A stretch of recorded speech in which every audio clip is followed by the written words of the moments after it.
नमस्कार. आपल्या उजनी धरण अपडेट न्यूज चॅनलमध्ये आपल्या सर्वांचं मनापासून स्वागत. आज 30 जुलै 2026. आज सकाळी उजनी धरणाची काय स्थिती आहे, उजनीत येणारा दौंडचा विसर्ग कितीने वाढलाय किंवा कमी केलाय, त्याचबरोबर उजनीतून भीमा नदीमध्ये पाणी किती कमी झाले, याचबरोबर वीर धरणातून सध्याला काय विसर्ग आहे, बंडगाडच्या विसर्गामध्ये किती बदल झालाय, याची आपण सविस्तर माहिती घेणार आहोत.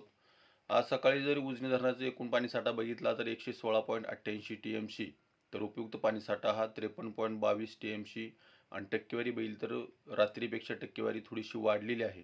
रात्री 99.12% होतं, आता 99.34%वर उजनी धरण आलेलं आहे.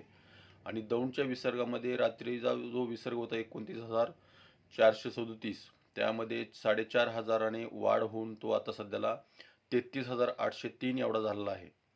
म्हणजेच उजनीत येणारा दौंडचा विसर्ग सातत्यानं कमी जास्त होतोय, कधी कमी होतोय, कधी जास्त होतोय, कधी वाढतोय.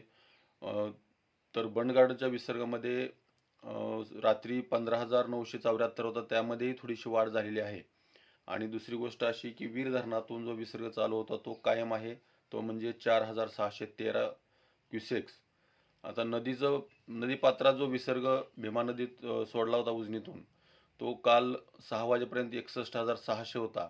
त्यामध्ये कपात करून रात्री 7 वाजता तो 51,600 केला आणि परत रात्री 9:30 वाजता आणखी 10,000 कपात करून तो 41,600 क्युसेकनं केला आहे. कदाचित आणखीही 10,000 विसर्ग कमी होण्याची शक्यता आहे. आणि दुसरी गोष्ट अशी, कालव्यातून जो 2500 क्युसेकचा विसर्ग होता त्यामध्ये 100 क्युसेक्सनं वाढ करून 2600 क्युसेक करण्यात आला आहे.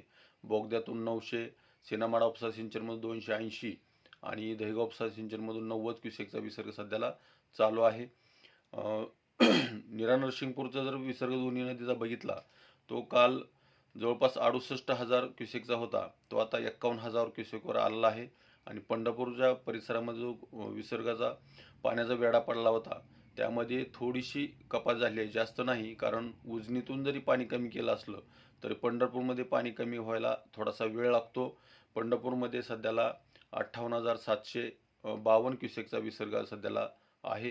कदाचित तो दुपारपर्यंत 40,000पर्यंत कमी होण्याची शक्यता आहे.